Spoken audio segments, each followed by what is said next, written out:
Si l'herbe qui est insignifiante est tout le temps en mouvement, ou la nature qui nous entoure est tout le temps en mouvement, combien de fois toi, qui a la vie et qui est même plus importante que l'herbe des champs qui nous entourent? Raison pour laquelle pleure, lamente-toi, mais n'oublie pas. N'oublie pas que c'est qu'un temps et qu'une saison particulière.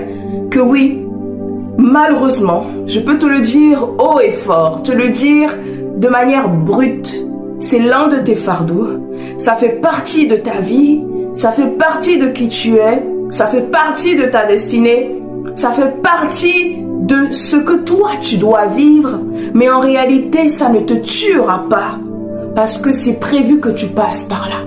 Alors oui, ça peut être difficile, oui, ça peut être douloureux, mais juste une chose, n'oublie pas, et encore, n'oublie pas que c'est une saison, n'oublie pas que tu es en mouvement, n'oublie pas.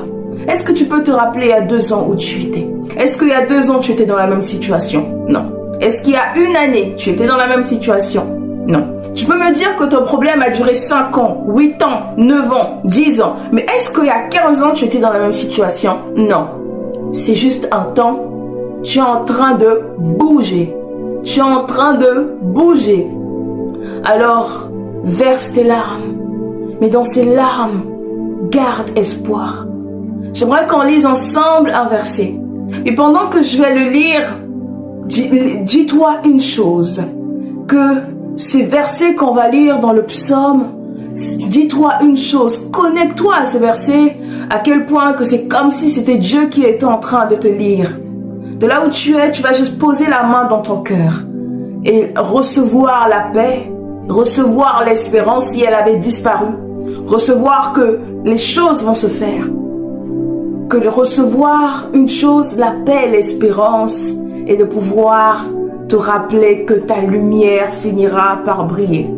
On va lire un psaume et on sera dans le psaume 34. Alors le psaume 34, à partir du verset 19.